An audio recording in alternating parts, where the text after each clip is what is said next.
keeping you informed and engaged. Now more than ever. This is Sekulow. We want to hear from you. Share and post your comments or call 1-800-684-3110. And now your host, Jordan Sekulow. As we gather around the Thanksgiving table this year, there's a lot to be thankful for. It has been there doesn't mean there's a lot of challenges ahead. Of course, there are for our country, for our faith, and of course for our allies. But that doesn't mean that we don't take time to be thankful for all the good things, that we have another day, that we continue the fight, that we can continue to do the work we do here at the ACLJ, continue to do the broadcast for you. And it's something, again, that we're thankful to be able to wake up and do every day. And we thank God. We thank our supporters as well, who have that faith, driven by their faith in Christ, but also by their faith in ACLJ to do the right work, to use the resources. So we thank you. We have a lot to be thankful for. We all do, personally, privately, and also as an organization. And I want to just take a minute to say thank you to all of our supporters, whether you're a financial contributor, whether you're a listener who shares our broadcast, shares our post. It is all important. And we know you're all in a different position. But we thank God for all of you and everyone here at the ACLJ. There's a big team that is hard to comprehend every day. And we have to remind ourselves every day, the team that we're responsible for, the people that we're responsible for, and the resources that we're responsible for. So thank you. We appreciate you. And during this Thanksgiving and this week of giving thanks, the work doesn't stop.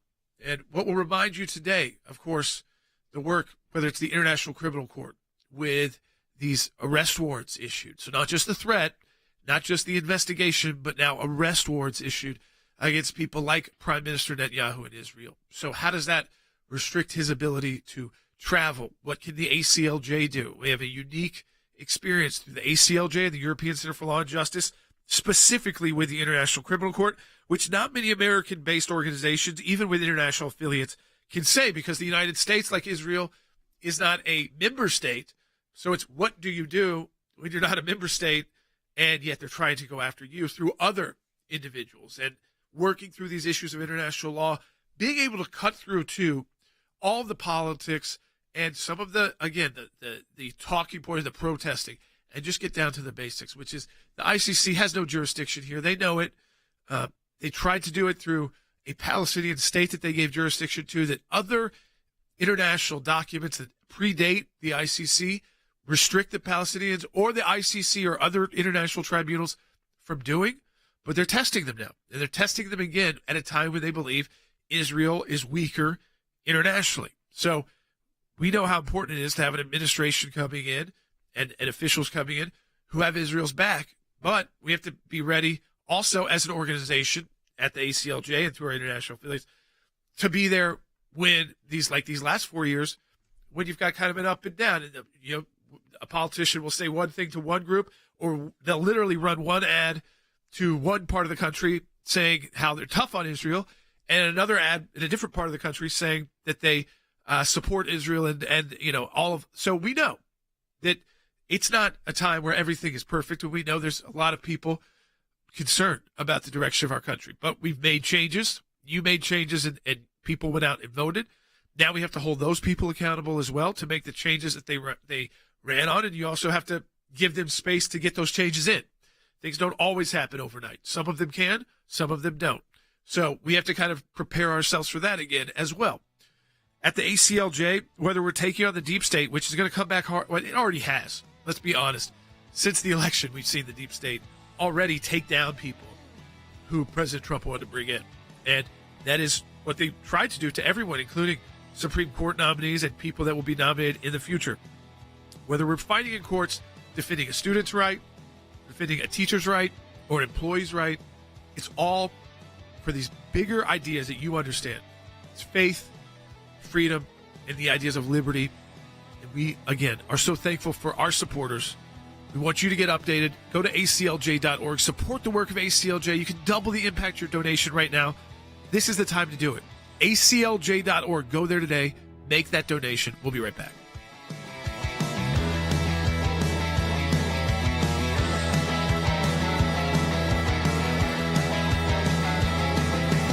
FEMA Administrator Deanne Criswell testifying on Capitol Hill today.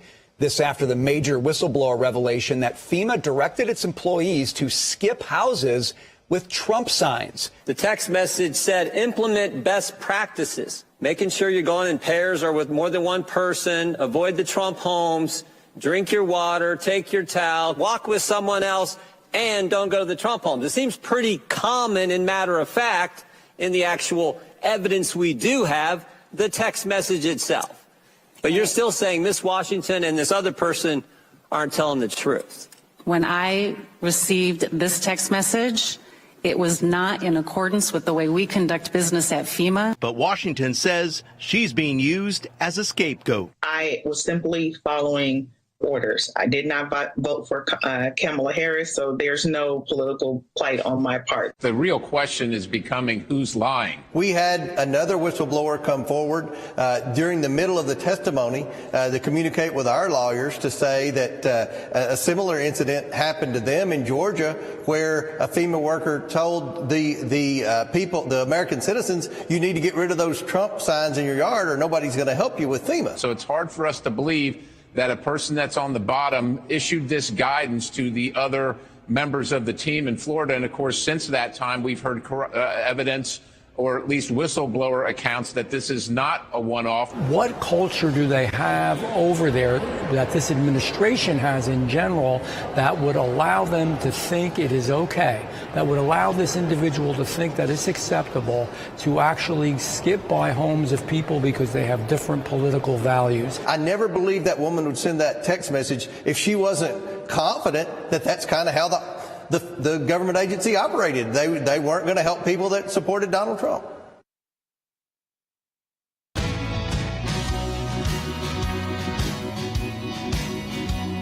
You know, we talk about lawfare as kind of politics at its worst. I think actually you can take a step further. Disaster relief, playing politics with disaster relief with Americans is the worst of the worst. And we now know that this FEMA issue about the Donald Trump, Vance, MAGA yard signs, I had 2 in my yard. I still might. And just to let those neighbors across the street with their giant Harriswald sign now, you know, they still have them out too. I'm driving around. I see a lot of signs still. Blew down a lot. It was not well made. The Trump sign was big, beautiful, got right into the grass. It was a beautiful addition to the home. In fact, when the Christmas light resale guys of your house, whatever when you the Christmas sell. tree light guys came over to decorate the house, they said, those Trump signs are so beautiful. Can we just decorate them? Oh, that's nice. I'm kidding about that. I don't know. I mean, I can see that. They are beautiful. They're red, white, and blue. Okay, all right. Okay, get back to this. But if you had those signs in a disaster relief. Yes. So you had those signs in disaster relief, and now we know in Georgia, they told their team, basically someone got ahead of it. 2 states, by the way, now we know Florida and Georgia, that both are conservative leaning. Right. The majority of the homes you're knocking on could have been actually Republican homes. Yeah. But they were what they were told though is, hey, before FEMA gets here, this was by a contractor that told them, a little tip off, before they get here, get those signs down because they won't knock on your door if they know you're a Trump supporter. Okay. So how did that person, that contractor in Georgia who called during a hearing yesterday, which is why talking about like this on the broadcast, talking about it at the hearing is so important, because I just want to understand and just kind of remember the government will always try to say, Logan, it's like the radical traditionalist Catholics, the RTCs, that nothing happened there. Then we find out that there's actually FBI undercover agents at the Catholic Church. Here they said it was a one-off. The FEMA administrator has not yet been fired or resigned. You would think she would with her head down, but you know she may be facing more legal liability as this goes on, because we now know that this was something at least known to contractors, so not just federal government employees, but contractors as well in now 2 different states. And we want to know how many more people were affected. That's going to be tough to get out of FEMA. But if you start contacting us, if you were in that kind of a neighborhood or you know your friends were, give them a call and tell them to contact us at aclj.org/help, because this is the worst of politics. If politics enters disaster relief, it's not disaster relief anymore. It's relief for those the government deems to be decent people. But those unwanted, you know, how many words, how many times have we demeaned Nazis, fascist, the clinging to your Bibles and guns. What's always interesting is when we open up something like this, that more people do come out of the woodwork and we start finding out that this is a widespread issue. This has happened pretty much with every sort of topic that we bring up here at the ACLJ that we're able to address, which is we open the door and say, hey, if you had this happen to you, reach out to us. And, we expect maybe some people to respond, and maybe they have some half facts, they're not sure exactly, maybe that's why. But then a lot of the times, it develops very quickly that this becomes a widespread issue, well, even beyond what we expected, well beyond maybe Georgia and Florida. Maybe there's more happening. Maybe there's documents that can be more uncovered, because we know that we've seen that, obviously, with this whistleblower and with what happened in Florida, where we saw the list of places that you should go and not go and what you should be looking for and not looking for. And it's a sad time because of this. As you said, politics should not be associated with this. And we have a bite that you should listen to. This is from Representative James Comer from Kentucky. Just give you a good understanding of what's happening. During the recess for votes, my staff made contact with a new whistleblower who provided a credible account that a FEMA contractor visited the home of an elderly disabled veteran's family around October 10th following Hurricane Helene. While there, the FEMA contractor recommended that the family remove Trump campaign materials and signs from both their house and their yard. He warned the family that his FEMA supervisors do not take kindly to Trump supporters and that they seem as domestic terrorists. The elderly homeowners were so frightened by this and afraid that they would not recover their loss that they removed all Trump materials and signs. Nevertheless, FEMA has not returned to their residence. This took place not in Florida, but in Georgia. Administrator, we're happy to provide you with more information on this, but we and the American people want to know what FEMA is doing to ensure that political discrimination is not dictating how the American people are receiving aid following a disaster. I want to get your phone calls on this, 1-800-684-3110. Listen, Donald Trump is going to get into the White House. This will be a top issue. But we always tell you these 60-ish days in between is when things get really bad. It's when they also try to push the bad stuff under the rug. Phones start disappearing. Data starts being destroyed. Billions of dollars get spent. IRS, they smash the computers and they clean them out completely, and now they can't locate the cell phones anymore. All of that. So we've got to get into court with the FOIA and things like that to almost preserve. But if one or two of you even just called today and know or believe this happened to you, we can preserve a lot more information right now, even more potentially than Congress, because we can get into court quickly. Now, you need to contact us at aclj.org/help, because I feel for this one administrator who got fired, they tried to make her the scapegoat, like they tried to make the Cincinnati field office the scapegoat for Lois Lerner and her team in Washington. And she said, look, I'm not even someone who voted for Harris. I was just carrying out the task. Someone told me to do this, and I did what I was told to do as a on-the-ground a field worker in this disaster situation. And I got the list, had a bunch of other things on it, and I gave it to the staff. I didn't make it. I didn't write it. So we need her to point to others now that she's lost her job, and maybe that's inappropriate that she did. I also want to know why no one spoke up. It seems like, are the FEMA employees that nervous about speaking up that this seems like something very dangerous we're about to say or about to put together as a policy, which looks like we may be picking and choosing who lives and who dies. And that again, could be a crime equal to some level of murder, because it would be intentional, because the intentional act is you're telling people do not approach those houses. So, I mean, it's premeditated in a sense. If you don't approach those houses, there may be people there who are dying, or who, if they don't get the electricity or something like that, they will die. And that's why I think this is the worst of the worst we've heard. And Logan, like you said, I really only believe it's the tip of the iceberg. For sure. I mean, it's to me, and I think is there more to play on this too? Because I do want to get to that the FEMA administrator, what she blames on this. It's truly despicable. Our workforce persevered through all of the challenges I've just described, and they also persevered through a difficult security environment generated by misinformation about FEMA's work spread through social media. We help all survivors, all people, obtain all of the assistance that they are qualified for under the law. And misinformation was making that work much more difficult. Misinformation. It was very difficult because the right wing and the social media. But the misinformation, I don't even know what she's talking about. We have proof. They fired the regional person that was helping out there because it was real.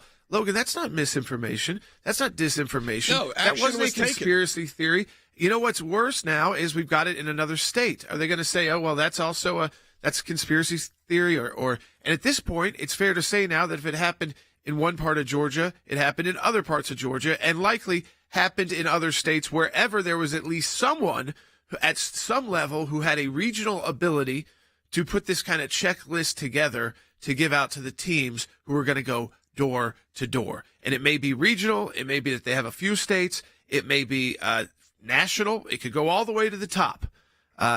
Washington, D.C. usually is involved in these types of efforts, especially when politics is in play. So I just believe, one, we can do a lot of work on this. We'll do we're getting the FOIA, and I would love to assist you if you feel like you were skipped over because of the political sign in your yard, knowing that your neighbors were not. That's right. And phone lines are open. We'd love to hear from you at 1-800-684-3110 because we're going to be taking calls a little bit earlier today because we have some guests in the studio and coming in via remote. We're going to be doing that later in the broadcast. So we're going to take calls a little bit earlier. I know a lot of you wait until the end. Give us a call now at 1-800-684-3110 and get in line to discuss this and other topics that may be of interest. Coming up in the next segment, we have a very special guests that are going to be joining us, and that is the group Van Zant, Donnie Van Zant, Johnny Van Zant. You know them as Southern rock icons from Lynyrd Skynyrd, from 38 Special. They have a new Christian album out right now. We're going to talk about that and their experiences. I'm really excited to have them in the studio. You know, that's something that I always enjoy. But we're going to continue this discussion going on after that as well. So make sure you give us a call at 1-800-684-3110. Give us a call, like I said, and support the work of the ACLJ at aclj.org. Listen, FEMA was just exposed in a congressional hearing that viewing Trump supporters, quote, as domestic terrorists. We're preparing to file a major FOIA request. We're also battling 18 cases right now against the deep state, and we'd love to represent some of you who may have been passed over because of your yard signs if you were in the path of that hurricane and you know your neighborhood, other neighbors were not. How do you do that? Contact us at aclj.org/help. Now, how do we pay for this where that doesn't cost you a thing? It's our donors who donate to the ACLJ during things like our Faith and Freedom Drive, where you donate today, your gift is doubled. Donate at aclj.org. Help your... I didn't know where I fit in or where I belong. All I know is I can't make it in this world all alone. You gave me a gift to sing a song, so I praise your name. There you are. There you are. You're the highest of highest. There you are. You're the guiding light that guides us through this cruel and dangerous world. Lord, we need you more and more. There you are. There you are. There you are. I never let myself get that far from you. You're the living water, the air I breathe. Your words speak the truth. Yeah. There you are.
very excited because in studio we have Van Zant, Donnie, and Johnny Van Zant, Southern rock icons, Skinner, 38 Special. Probably collectively I've seen 100 times, maybe more, over my lifetime between the two of you guys. Well, thank you. Our dad's been taking us, our mom's been taking us since we were kids. Young enough to go to a concert. Yeah, and see some things, man. I mean, it was good. It was a good time. Well, we thank you. Our kids appreciate y'all coming to the concerts.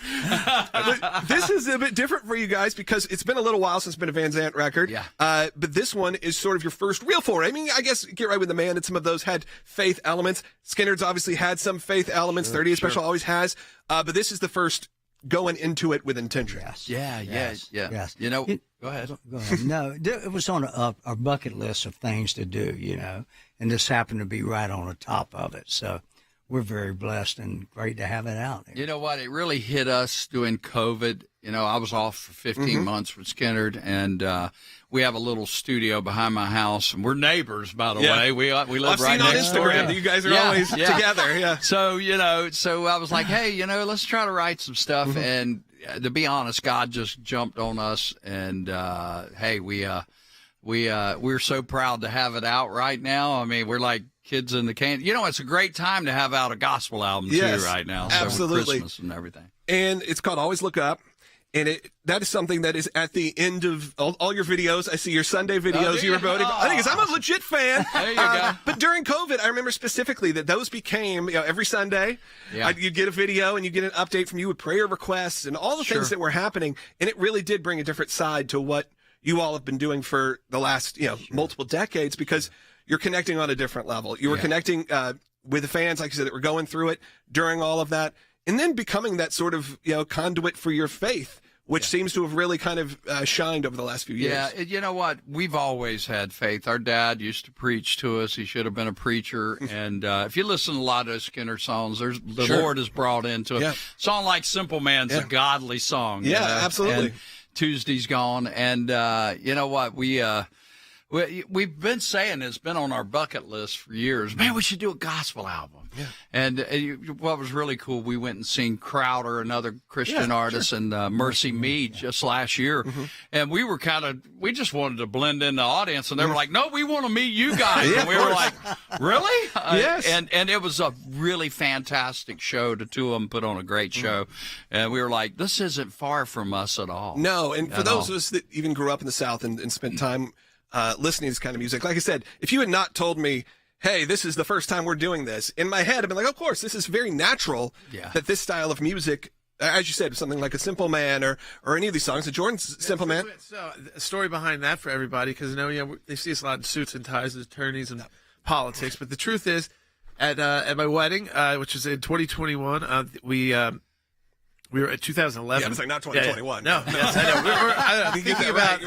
You better get that right. I got COVID in my mind a little bit. But the Mother-Son Dance, the song we chose was Simple Man. And, you know, not only did everybody love it, but people had tears in their eyes. I mean, so those songs, like you said, like from the, you know, a lot of young people still listen to Skinner, and then as they get older, you start hearing the lyrics again for a totally different way. Yeah. And I think that's the same about gospel music and Christian music, is that songs about the faith hit you at different points of your life. Yeah, and you can be down in life, you can be up in life, you can be really excited one day, and it hits you, and it keeps you in that mood. You can be down and get you out of that mood. Yeah, right. You know what? Y'all were just playing There You Are, and that's what that song's all about. You know what I mean? Whenever you're down, look to God. Hey, when in the good times, look to God, you know, and he wants us to come to him, and we're very faithful Jesus lovers here, you know, and, you know, some of my friends, you know, we're not here to preach to anybody, you know, because we're not preachers. Yeah. We're far from it.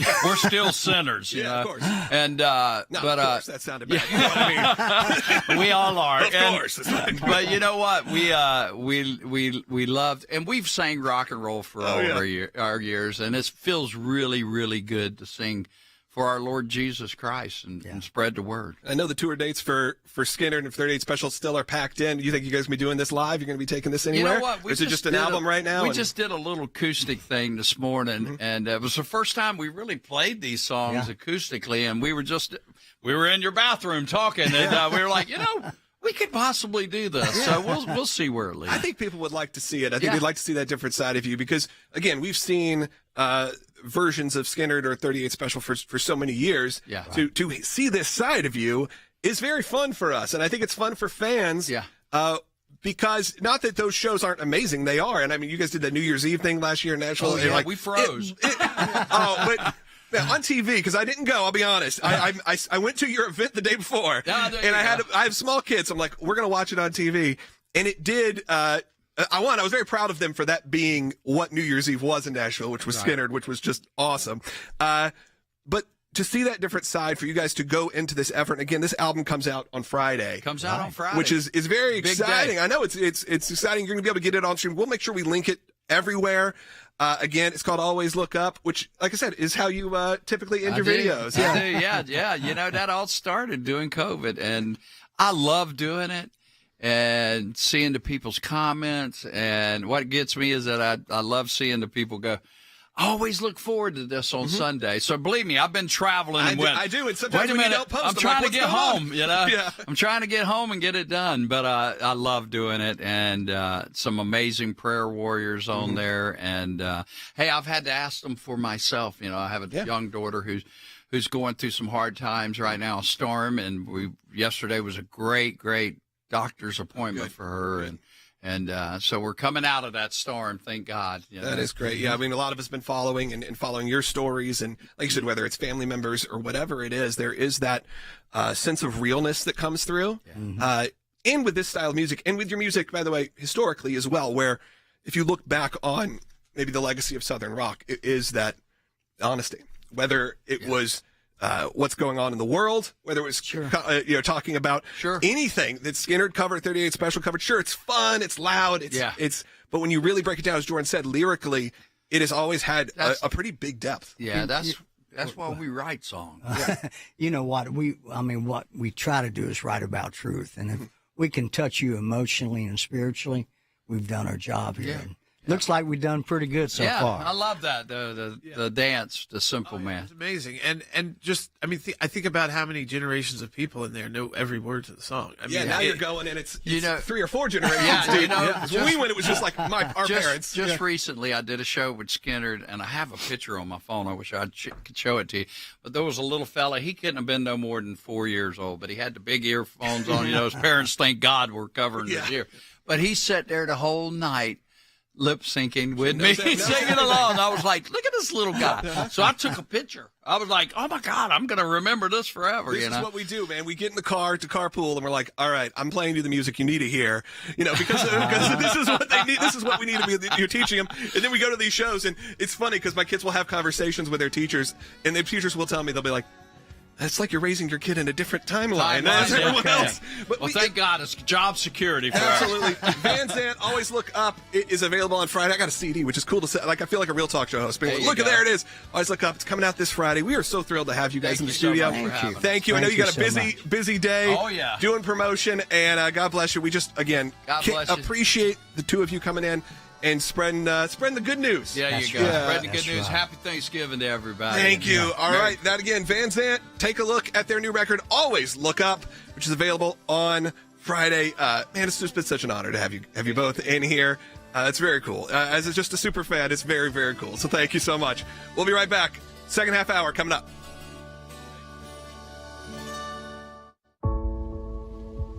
This is the time of year when we give thanks for all the blessings in our lives, our family, our health. But what about our more profound blessings that we as Americans are privileged to enjoy? Our faith, our freedom, unique liberties that so many people around the world can only dream about. Freedom to worship, freedom to speak.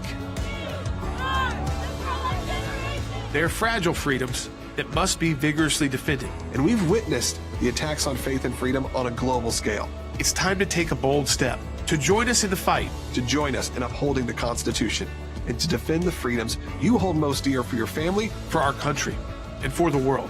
Go to ACLJ.org to support the ACLJ Faith and Freedom Drive.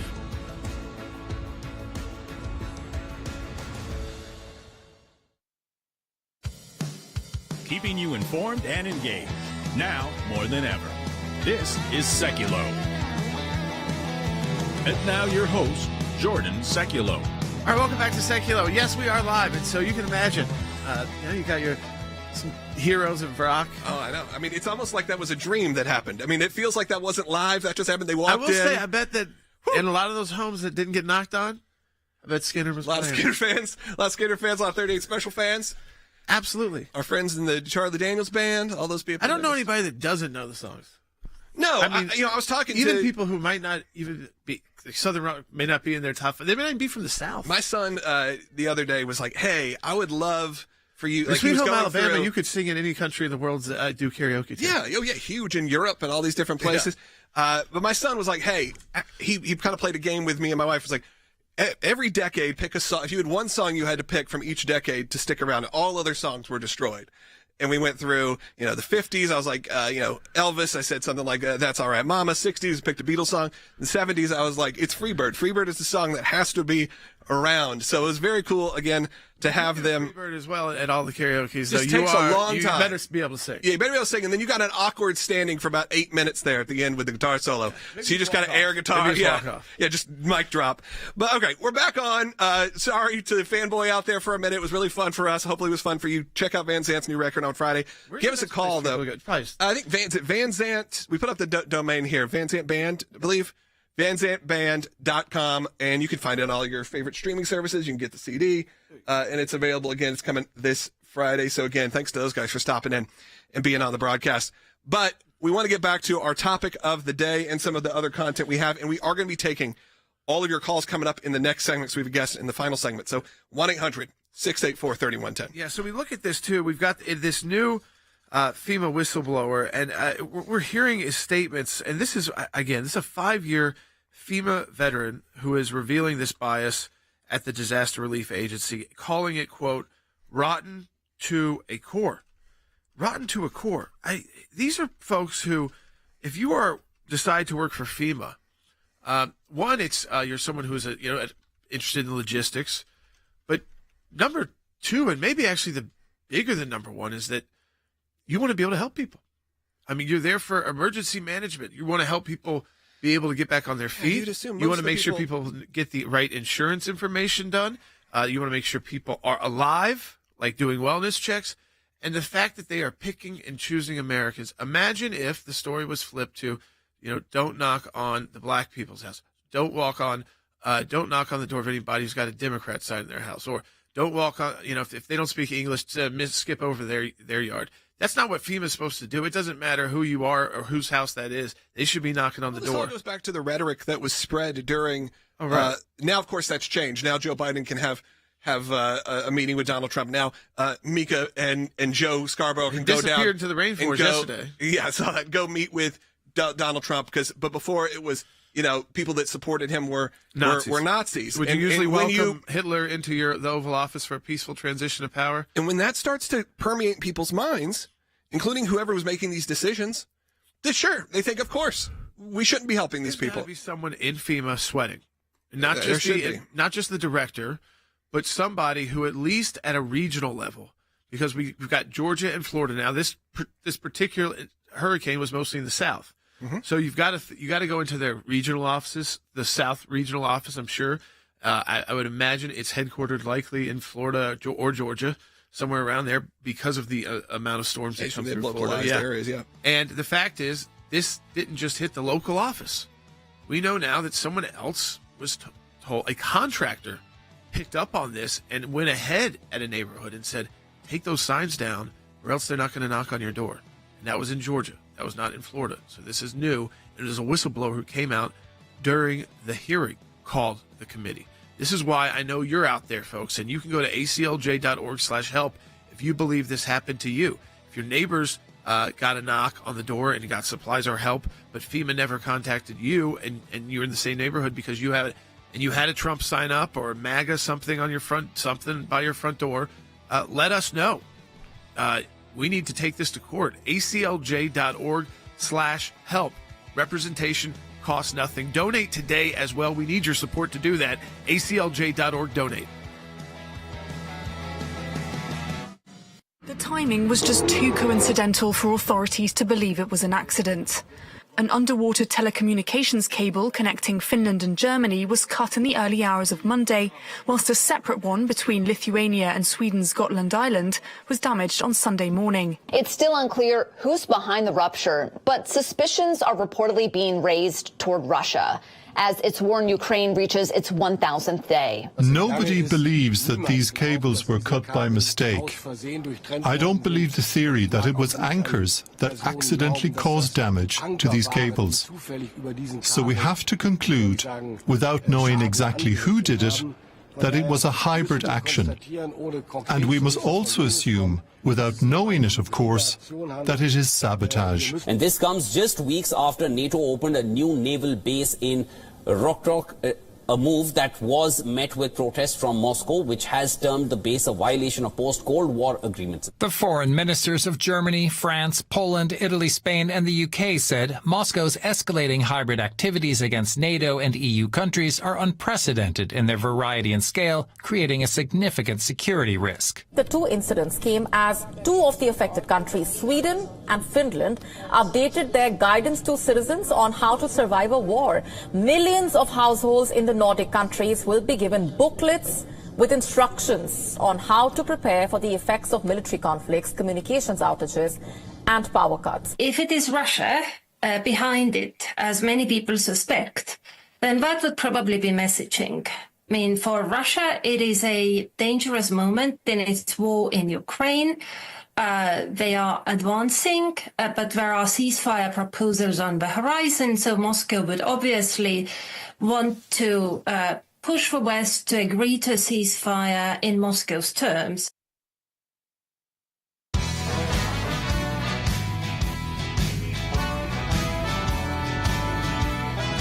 right, welcome back to Sekulow. We are taking your calls too, 1-800-684-3110. And I really encourage people, if you were someone who, in this neighborhood, I mean, because Logan, the widespreadness of this, we're going to play for people in a moment. It wasn't like, one house out of 100. I mean, so I really do believe you need to think a bit. If people in your neighborhood were contacted, think about it. Were you at your house? Contacted? Were they not contacted? Were people who feel like, oh, that's weird that they didn't come by me, but they came to someone else, or someone in your neighborhood? Now, we're going to play this bite from Anna Polina Luna. What was this exactly at, so people know? This was at the House Oversight Committee hearing on the whistleblowers, as well as this FEMA employee who was fired. Okay, I just wanted to give you a setup so you understood what you're about to hear. So if you want to know if this was a widespread issue or if this was a one-off, take a listen to this. How many people have been impacted by avoidance and de-escalation? Do you have a number for that just nationally, or is there a database for that? I can tell you that for this particular incident at the direction of our employee, 20 homes were skipped. 20 homes were skipped and that's just this one incident. 20 homes were skipped due to this specific issue of saying if you had something that would indicate that you were a conservative or a Trump supporter or whatever it may be, that you were skipped. This was a conspiracy theory that happened that quickly became almost confirmed. We saw this list come out, and there was a lot of conversation in FEMA saying, no, this is all fake, this is all disinformation. And much like all of this, it ends up becoming true. And as Jordan said, if this was signaling any sort of group, Democrat, Republican, any sort of minority, race, religion, creed, it would be horribly offensive. It would be the worst of the worst, really, in humanity, because you're saying, I'm going to skip helping someone who has no water, no power, because I don't like who they're voting for, of one of the two major parties, which, by the way, ended up winning all of the states that were mentioned that had this problem, and the majority of the country. Yeah, I think Will, our producer, said it went from a conspiracy theory to a legal conspiracy, and we now need to go find all the conspirators to put on trial. Because this, I will tell you, folks, I don't say this about most things immediately. Like, when you're talking about a violation of your First Amendment rights, you fight that in court, and there are damages there, and it is horrendous, and people deserve to be fired. People deserve to go through retraining, and sometimes commissioners and heads of agencies need to be fired as well, and have that spot on their record so people know this was someone who got to carry it around for the rest of their life. This is a step further, because people died.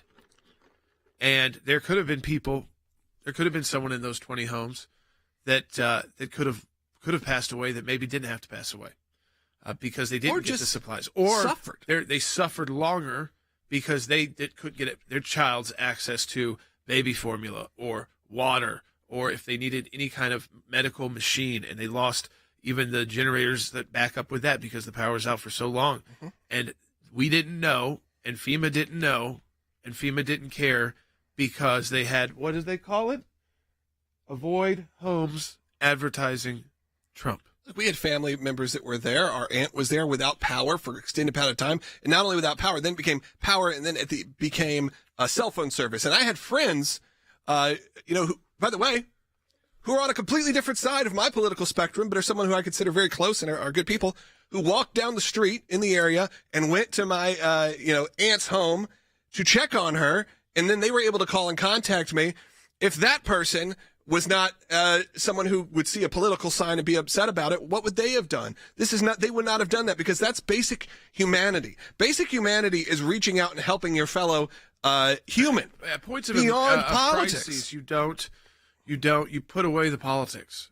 But FEMA now appears to be, just like most of these government agencies, just filled with the swamp. They said it's rotten to its core. So another unnamed FEMA employee said.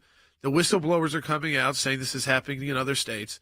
And I think we have to add now FEMA to the list of agencies that need to be thoroughly reviewed. People need to be fired. Some need to be prosecuted. Some need to be behind bars because, again, they abuse their authority, and that could have cost people not just their life, but also, as Logan said, it could be a lesser thing. It could be still severe bodily harm, severe physical damage, or even a process to go through to get insurance documented correctly.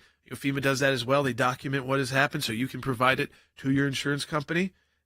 Those are all, if they avoided providing you a service that you as an American deserve because you pay for with your taxes, and so do your neighbors, that is the worst of the worst kind of treatment of our fellow Americans by the federal government. It's a federal government no one has faith in. We even know that when President Trump comes into office, his biggest obstacle is not the American people, it's the actual bureaucracy. What is his moves when it comes to FEMA? Where does the president stand on being able to adjust what's happening inside of that department? Well, I mean, completely, this person, I don't think this administrator is going to survive past the time that they're useful to keep in the position to keep asking questions.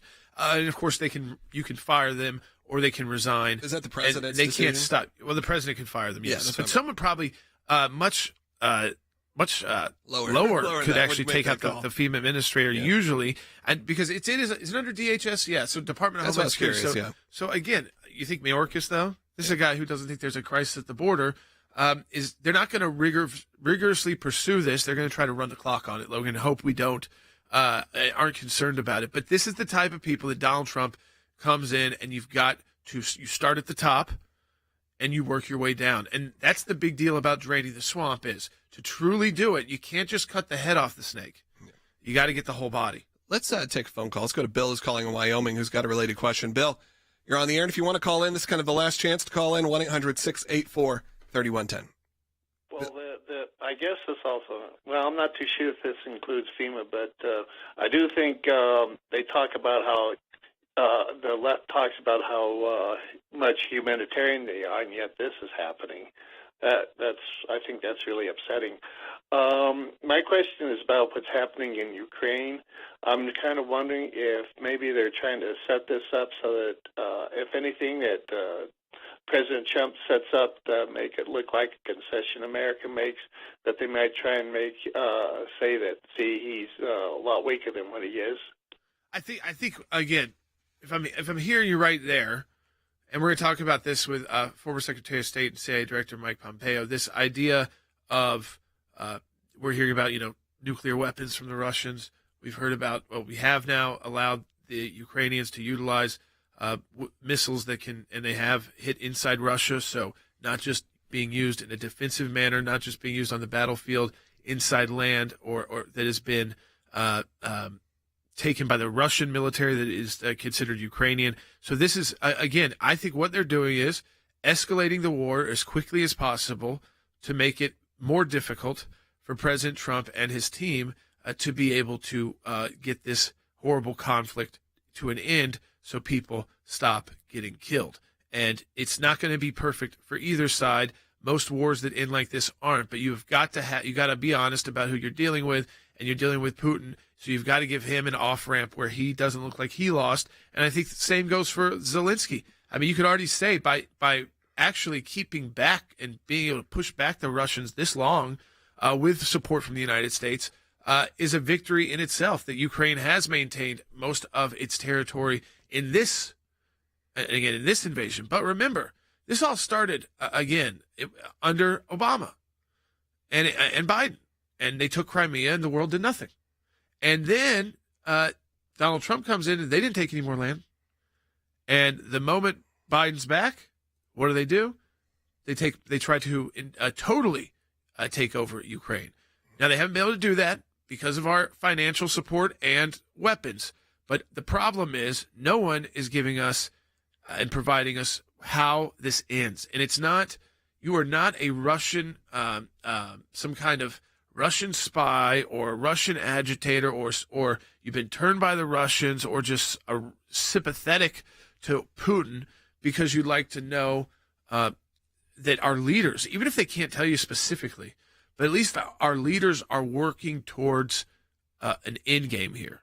And the goal should be ending the war, and so that the suffering stops. This has been a war that's been very stalemating. You know, it's not like that has moved a lot. Yeah, we haven't along these borders. It kind of disappeared from the news for a while until you had a situation where we're approving large spends, billions of dollars, more billions of dollars going and allowing this weaponry to be used in different ways. Yeah, and I think, again, we're going to talk about it. I think people are rightfully concerned, but also I think this is playing politics with people's lives again, with war, because I do believe President Trump could bring this to a close. I think what they know is that they can make it that much harder by allowing the Ukrainians between now and January 20th to start trying to escalate the conflict by firing deeper and deeper into the state of Russia, in the Russian state. And that then Vladimir Putin says, well, if you do that, I'm going to respond this way. And now considering the U.S., by the way, he considers the U.S. a part of this war. Our leaders try to say we're not having to fight it. He says we are. So we're targets too. Give us a call. Secretary Pompeo's coming up next. Support our work at aclj.org. Donate today. FEMA Administrator Deanne Criswell testifying on Capitol Hill today. This after the major whistleblower revelation that FEMA directed its employees to skip houses with Trump signs. The text message said, implement best practices, making sure you're going in pairs or with more than one person, avoid the Trump homes, drink your water, take your towel, walk with someone else, and don't go to the Trump homes. It seems pretty common and matter of fact in the actual evidence we do have, the text message itself. But you're still saying Miss Washington and this other person aren't telling the truth. When I received this text message, it was not in accordance with the way we conduct business at FEMA. But Washington says she's being used as a scapegoat. I was simply following orders. I did not vote for Kamala Harris, so there's no political plight on my part. The real question is becoming who's lying. We had another whistleblower come forward during the middle of the testimony to communicate with our lawyers to say that a similar incident happened to them in Georgia, where a FEMA worker told the people, the American citizens, you need to get rid of those Trump signs in your yard or nobody's going to help you with FEMA. So it's hard for us to believe that a person that's on the bottom issued this guidance to the other members of the team in Florida. And of course, since that time, we've heard evidence, or at least whistleblower accounts, that this is not a one-off. What culture do they have over there that this administration has in general that would allow them to think it is okay, that would allow this individual to think that it's acceptable to actually skip by homes of people because they have different political values? I never believed that woman would send that text message if she wasn't confident that that's kind of how the government agency operated. They weren't going to help people that supported Donald Trump.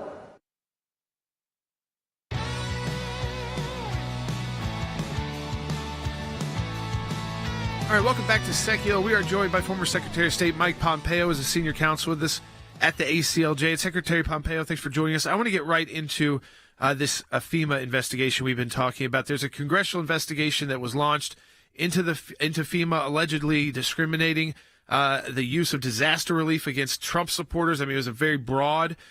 We know in just one neighborhood by one of those employees that 20 houses were passed over. And again, that was just by the one that we know about.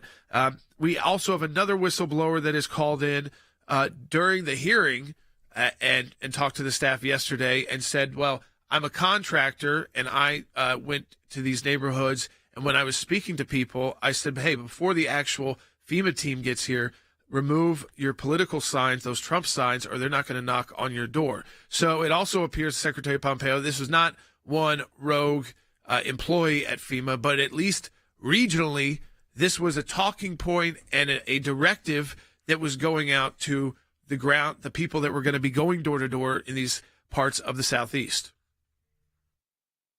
Jay, look, so Jordan, it's very clear this is illegal. It is indecent. I think your hypothesis is right. I don't think this is a one-off situation. I think it is almost certainly the case that this was a broad directive, and that's why this investigation matters so much. It will not only unpack this corruption, which I think this is undoubtedly just an example of, but it'll unpack this corruption in a way that will allow the next administration to hold anybody who was involved in that accountable. And I'm counting on that to happen, both the investigation and the accountability. The American people deserve the American people deserve this to happen, and those who discriminated based on political views in an emerging situation have to be held responsible for their actions. Interesting, Secretary Pompeo, because they tried to place the blame on someone pretty, a field agent for FEMA, and they fired her immediately, and then she's gone on television to say, listen, one, I didn't even vote for Kamala Harris, not a political person at all. This was just what was sent to me to send to the team. And she gets fired because they tried to scapegoat her, and lo and behold, a new whistleblower comes forward, and they've got the information. And I think what we see time and time again, Secretary Pompeo, when we see this kind of corruption inside the federal government, the first action is to always try and blame. With the IRS, it was the Cincinnati field office. I remember it was field agents there. They don't know what they're doing. When in fact it was Washington D.C. IRS headquarters that was putting this out.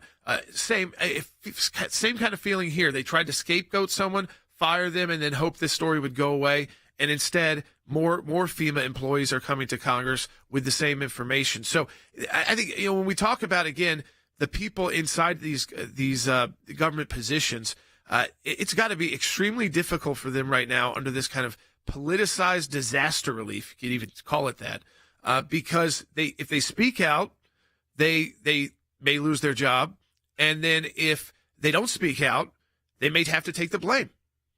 That's right, Jordan. They take the fall. Look, this is now pattern in practice, and so I fully expect we'll find the same phenomenon here, where there were senior people who understood from the president on down that this was the expectation, this was the norm, this is how we roll, right? They politicized everything. We've talked about it at the IRS. We know it took place at the FBI. Now we see it at FEMA. They took these institutions that aren't political institutions, but are institutions that the United States people depend upon not to be political, and they politicized them. And I doubt that this is just one rogue official. This is going to turn out to be part of a larger scheme designed to benefit the political moment, which was an election that was pending at the time. And I can't imagine anything that is more indecent to do to these important American institutions. See some interesting actions inside the Baltic Sea. So 2 undersea telecommunications cables are cut. They're damaged earlier this week. It impacted, I think, communication Germany, Finland, as well as Switzerland and some other countries as well that are being impacted, some more than others. And now in Europe, they're worried it may have been sabotaged by a Chinese cargo ship that was dragging its anchor along, and they are following this ship. Would you be surprised to find out that it was the Chinese that were behind this? Jordan, I'm pretty hard to surprise at this point in my life, to be honest with you. it would be rational for them to have done so. It's a pretty low threat way to go after it. It was indeed a vessel that drug its anchor. You can always claim it was accidental if there's video. But more importantly, I think the lesson is for all of us, these are pretty vulnerable systems.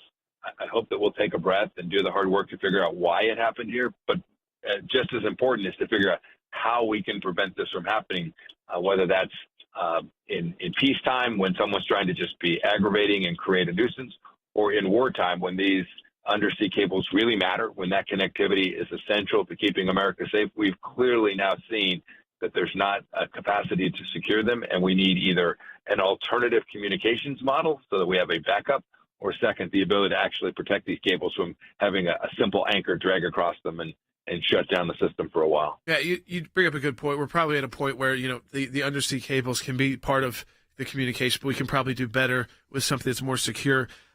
This idea, too, we've got, with the new administration coming in, we know that China they learned a lot from the first Trump administration.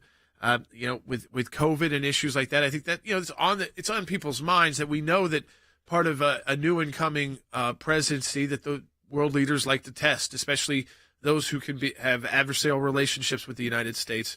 And so what do you expect from the Chinese? Do you expect kind of acts of aggression and test early on of President Trump? Yeah, Jordan, that's interesting. I actually think you'll see a period of quiet, and maybe they'll do one or two small things, but I actually think they're going to try and figure out if there's a path forward that isn't what we've seen these last 4 years, which is push and push and push and receive no response. I think they believe and evidenced and experienced President Trump responding. There won't be one free bite at the apple in a Trump administration. I think you'll see President Trump respond vigorously to Chinese actions. So I'm hopeful that the Chinese will take a path that is fundamentally different than the one they've taken these last 4 years, and that Putin will do the same thing in Europe. He will see that there's a different set of leaders, a different sheriff, and his model for aggression will be much more accommodative to U.S. interests, much as it was during the first 4 years of President Trump, where, as you said earlier in the show, they didn't take any of Europe. They didn't attack Europe on our watch. They only did it under the president before and the president after. I hope the Chinese will do the same and recognize that there's real risk in threatening America with President Trump as its leader. Secretary Pompeo, as always, we appreciate you joining us with that insight, because people, they've gotten past the election. They're starting to think, what's this going to be like from some of our adversaries in the world, and we're certainly going to want to keep coming to you as we these international stories get more and more complicated, and foreign affairs can get very complicated during these transitions of power. So we appreciate always your work with us here at the American Center for Law and Justice. And folks, all of this work, bringing the Van Zant brothers, Logan, with Mike Pompeo, and of course being able to tell everybody who could possibly be listening to this or watching us right now that if that happened to you via FEMA, to contact us, that we could represent you at no cost. We're able to do that because of our financial supporters and donors. We have our Faith and Freedom Drive ongoing right now. And Logan, this is really important for when you have an issue like FEMA pop up and now you realize it's not just one place and it could be a lot more people. Yep. But it's also so we're prepared for the new year as well. And so you double the impact of your donation, and it's really important to us at ACLJ.org for people to make that move right now if they can. Yep. Currently, we're in our Faith and Freedom Drive. All donations are doubled. All your gifts are doubled right now because we have incredible ACLJ supporters and ACLJ champions who are ready to unlock their pledge if you do it right now. Go to ACLJ.org and join the fight and have your gift doubled. Talk to you tomorrow.